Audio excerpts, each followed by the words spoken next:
وہ بری طرح چیخنے لگا۔ وہ چیخیں تھیں یا محیب بادلوں کی گھن گرج۔ اس کے ساتھ ایسی آوازیں سنائی دیں جیسے چٹانیں ٹوٹ رہی ہوں، اور پھر گڑگڑاہٹ کی خوفناک آواز فضا میں ابھری۔ اس طرف آگے جانے کا راستہ مکمل بند ہو گیا۔ گرد و غبار نے سیاہ بادلوں کی طرح فضا کو لپیٹ میں لے لیا۔ تاریکی اس قدر گہری ہو گئی کہ کچھ دکھائی نہیں دے رہا تھا۔ اس تاریکی میں آگ کے خوفناک شعلوں میں قید بلدیوں تھا جو ادھر ادھر ناچ رہا تھا۔ بلدیوں کی بھیانک چیخوں اور بدروحوں کے رونے کی آوازوں نے فضا کو دہلا دیا۔ احمد بھاگو! مشنان چیخا۔ گڑگڑاہٹ کی آوازوں سے چٹانیں گر رہی تھیں۔ میں ایک جانب بھاگ کھڑا ہوا۔ چند قدم آگے ہی بڑھا تھا کہ سامنے چٹان چٹکنے لگی۔ کسی ایک جگہ پیر جمانا مشکل ہو رہا تھا۔ پورے کا پورا غار زمین بوس ہو رہا تھا۔ میرے چاروں طرف راستہ بند تھا۔ موت لمحہ بلمحہ میرے نزدیک آ رہی تھی، اور پھر مجھے کوئی ہوش نہ رہا۔ جب مجھے ہوش آیا تو میں ایک پلنگ پر لیٹا ہوا تھا۔ میں نے آنکھیں کھولی تو شامتا میرے سامنے کھڑی تھی۔ اس کی آنکھوں میں ستاروں جیسی چمک تھی۔ اس نے میرا ہاتھ پکڑا اور باہر لے آئی۔ باہر بہت سے لوگوں کے درمیان مشنان، ہمران، اشنان کھڑے تھے جو بھاگ کر مجھ سے بغل گیر ہوئے۔ شامتا نے سب کو مخاطب کیا۔ میرے قبیلے والوں، تم سب پر اور تمہاری ملکہ پر احسان کرنے والا محسن تمہارے سامنے ہے۔ اگر یہ نہ ہوتا تو آج ہم سب اس شیطان صرف پجاری کے قبضے میں چلے جاتے۔ تو آج اگر آپ سب اس کے احسان کو مانتے ہو تو اس کی ایک خواہش مانو گے؟ ہاں، سب یک زبان ہو کر بولے۔ تو پھر ٹھیک ہے، یہ اس احسان کے بدلے مجھ سے شادی کرنا چاہتا ہے۔ اب آپ لوگوں کا کیا فیصلہ ہے؟ ہمیں منظور ہے، پر شادی کرنے کے بعد یہ مستقل یہیں رہے گا۔ ٹھیک ہے، مجھے بھی منظور ہے۔ میں نے بھی سر تسلیم خم کیا۔ شامتا کے ساتھ میری شادی ہو گئی۔ شادی کے بعد ہم دونوں اپنی دنیا میں مگن ہو گئے۔ شامتا مجھ سے محبت اور میری تعریف کرتے نہیں تھکتی تھی، کیونکہ میری وجہ سے وہ شیطانی پجاری بلدیوں کی غلام بننے سے رہ گئی۔ اگر وہ بلدیوں کے قبضے میں چلی جاتی تو زندگی بھر بلدیوں اس سے ہر ناجائز کام کرواتا اور وہ کرتی۔ ہماری شادی کو کئی ماہ ہو چکے تھے، لیکن اولاد کا کوئی پتہ نہ تھا۔ کیونکہ شامتا اپنے قبیلے کی سردار تھی، لہٰذا وہ وقت بے وقت قبیلے اور قبیلے والوں کے کام میں لگی رہتی تھی۔ تمام روداد اس کے سامنے پیش کی جاتی تاکہ اس کے علم میں رہے۔ میرا کام کھانا پینا اور موج مستی اور گھومنا پھرنا تھا۔ ایک دن شامتا بہت گھبرائی ہوئی آئی تو میں اسے دیکھ کر حیران رہ گیا۔ جب بھی وہ میرے سامنے آتی تو اس کے ہونٹوں پر بڑی دلکش مسکراہٹ ہوتی تھی، مگر آج وہ بہت زیادہ پریشان تھی۔ میرے کافی پوچھنے پر اس نے بتایا کہ جنوں کا ایک بہت ہی سرکش قبیلہ ہے، ان سے ہمارے قبیلے کا آمنا سامنا ہو گیا ہے، اور بات یہاں تک پہنچ چکی ہے کہ کوئی بڑا مارکا ہو جائے۔ ہم جنوں کی لڑائی بہت زبردست ہوتی ہے، جو کہ انسان کے لیے ناقابل تصور ہے۔ چونکہ میں سردار ہوں قبیلے کی، تو اس صورت میں مجھے آگے ہی رہنا ہے۔ احمد، تم دعا کرنا کہ ہم بخیریت یہ جنگ جیت جائیں، اور اگر خدا نہ خواستہ مجھے کچھ ہو گیا تو تم اپنی دنیا میں لوٹ جانا، کیونکہ میرے بعد تم ہماری دنیا میں تنہا ہو جاؤ گے۔ کوئی اپنی دنیا میں اپنے قبیلے اور اپنی برادری میں رہ کر اپنا گزر بسر تو کر سکتا ہے، لیکن غیر دنیا میں کسی کا رہنا بہت محال ہے۔ ہاں، یہ میرا دعویٰ ہے کہ میری روح تم سے ملنے آیا کرے گی۔ یہ بول کر شامتا سسک پڑی اور مجھ سے لپٹ گئی۔ میں نے اسے تسلی دی اور بولا، گھبراؤ نہیں، اللہ نے چاہا تو جیت تمہاری ہوگی۔ اور پھر وہی ہوا جس کا شامتا کے دل میں ڈر تھا۔ گھمسان کی جنگ ہوئی اور اس جنگ میں شامتا اپنی زندگی ہار گئی۔ اس کے بعد جو میری حالت ہوئی ہوگی اس کا اندازہ ہر کوئی لگا سکتا ہے۔ ایک شام اندھیرا پھیلتے ہی استاد سامران میرے پاس آئے اور بولے، احمد بیٹا، میں زیادہ تمہید نہیں باندھنا چاہتا، میں صرف یہ کہہ رہا ہوں کہ تم اپنی دنیا میں چلے جاؤ، اور شامتا کی بھی یہی مرضی تھی، اپنی دنیا میں جا کر اپنا نیا جیون ساتھی چن لینا۔ میں شامتا سے بے انتہا محبت کرتا تھا۔ اس کی خاطر میں نے استاد کے کہنے پر اپنی آنکھیں بند کر لیں، اور جب کہا گیا کہ اپنی آنکھیں کھول دو تو میں نے خود کو اپنی جگہ پر پایا جہاں میں مشنان، ہمران، اشنان اور شامتا کا ساتھی بنا تھا۔ وقت گزرتا رہا، شامتا کی یادوں کے سہارے میں زندگی کے دن پورے کرنے لگا۔ انسانی زندگی کتنی ہوتی ہے یہ سب کو پتہ ہے۔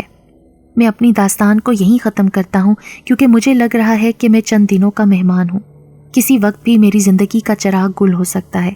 یہاں پر میری تحریر ختم، یعنی میری زندگی کا وجود ختم ہو گیا۔ ڈائری کے اگلے صفحات خالی تھے۔ میں جیسے اچانک کسی سحر سے جاگا اور ڈائری وہیں چھوڑ کر کھیتوں کی طرف روانہ ہوا تاکہ اس بزرگ کا پتہ چلاؤں جس نے مجھے یہ ڈائری دی تھی۔ میں نے تمام کھیت چھان مارے لیکن ان بزرگ کا کہیں بھی پتہ نہ چلا۔ پھر میں سمجھ گیا کہ ہو نہ ہو یہ بزرگ وہی احمد صاحب تھے جن کی شامتا سے شادی ہوئی تھی، اور اس طرح ایک ناقابل یقین اور حیرت ناک کہانی کے ساتھ میں اپنے گاؤں کی طرف واپس روانہ ہو گیا۔